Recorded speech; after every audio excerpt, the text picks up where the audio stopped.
சின்ன பிள்ளையில குட்டி பையன்லாம் இருந்தப்ப இந்த முகம் ஒண்ணு உண்டு அவனுக்கு. அது இன்னைக்கு என் கண்ணு முன்னால விரியுது அப்படின்னா அது எது? அதை சொல்றதுக்கு தான்டா நான் ஆவலா இருக்கேன். சின்ன வயசுல பயங்கரமா சேட்டை பண்ணுவான். ரொம்ப என்னதான் பயங்கரமா கிண்டல் பண்ணுவான். ரொம்ப சைலண்ட் ஆயிட்டான். இப்போ அவன் பேசுறதே இல்லை சார்.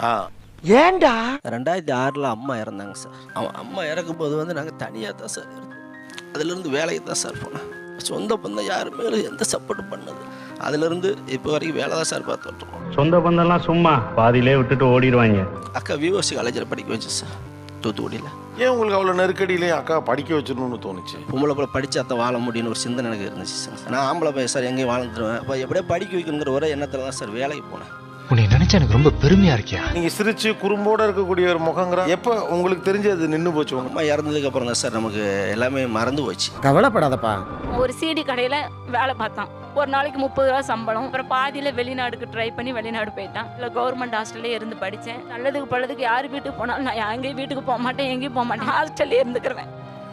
நீங்கள் அழுதா அப்படி மறக்க முடியல. நான் இன்னைக்கு இந்த இடத்துல இருக்கேன்னா என் தம்பி தான். இப்போ தானே இட்லி வச்சுட்டு போனேன்னு சித்தி கேட்பாங்க.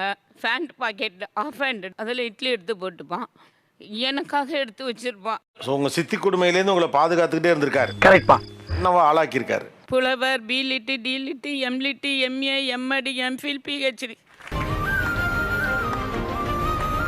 அப்படி உங்கள் தம்பி உங்களை ஆளாக்கிறார். வீட்டில் போய் படிக்க போகிறேன் அப்படின்னு சொன்னப்போ எங்கள் வீட்டில் யாரும் ஏற்றுக்கல. என் தம்பி தானே சொன்னால் நீ போய் படி பரவாயில்ல அடிச்சு. என் தம்பி வந்து 9th படிப்பு நிறுத்திட்டு வேலைக்கு போக ஆரம்பிச்சிட்டான். நாங்க பிறந்த பொறப்பு அப்படியா?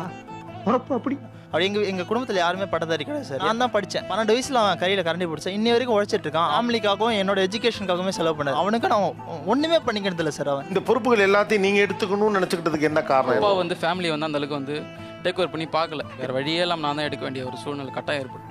உன் மனசுக்கு நீ ரொம்ப நல்லா இன்ஜினியரிங் படிக்கணும்னு ரொம்ப ஆசை இருக்கு. இல்லை நீ படி, வேற ஏதாவது கோர்ஸ் படிக்க போறனா படி, நான் உனக்கு இது பண்றேன். நீங்க அக்கா படிக்க வைக்கணும்னு செலவு பண்ண ஆரம்பிச்சீங்க?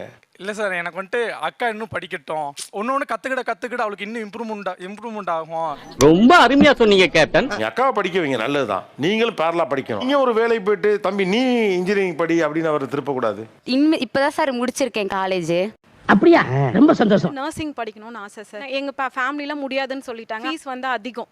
அப்போ தம்பி சொன்னாங்க, நீ உனக்கு என்ன ஆசை படிக்கணும்னு ஆசை இருக்கோ நீ படி, நான் பார்த்துக்கிறேன். அந்த மனசு இருக்க அதான் கடவுள். எனக்காக அவங்க எல்லாமே சாக்ரிஃபைஸ் பண்ணியிருக்காங்க. சின்ன வயசுலேருந்தே வந்து பார்த்தீங்கன்னா பார்ட் டைம் ஒர்க். வீட்டில் வந்து ஒரு மளிகை கடை இருந்தது சார். எனக்கு மேரேஜுக்கு என்னெல்லாம் திங்ஸ் தேவையோ சார், அவங்க 8th படிக்கும் போது இருந்து சின்னதாக சீட்டு போட்டு அந்த அமௌண்ட்டை சேர்த்து வச்சு ஒரு பொருளாக அந்த ஃபண்டு மாதிரி போட்டு வாங்கி ஒரு ரூம், அதுக்குன்னே ஒரு ரூம். நான் காலேஜ் முடிக்கும் போது அந்த ரூமே ஃபுல் ஆயிடுச்சு. உங்க கல்யாணத்துக்காக 8ஆம் கிளாஸ்லேருந்து பொருள் சேர்க்க ஆரம்பிச்சிருக்காரு. பொருள் சேர்த்து வச்சிருந்தாங்க சார். நல்லா இருப்படா போடா, உன்னெல்லாம் ஒன்றும் பண்ண முடியாது. ரீசெண்டாக இப்போ தான் ஒரு மேரேஜ் ஆச்சு. ஒரு மேரேஜில் கூட என்னதான் ஃப்ரெண்டில் நிப்பாட்டினார். ரீசெண்டாக தான் அப்பா இறந்தார். அதுக்கு முன்னாடி இருந்தால் அவர் இந்த பொறுப்பேற்றிருக்காரு சொல்லி எனக்கு தெரியல.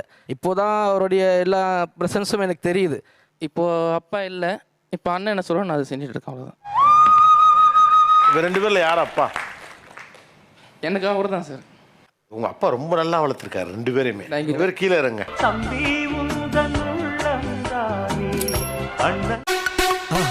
மறக்காம சர்ப்ரைஸ் பண்ணுங்க. தேங்க்யூ.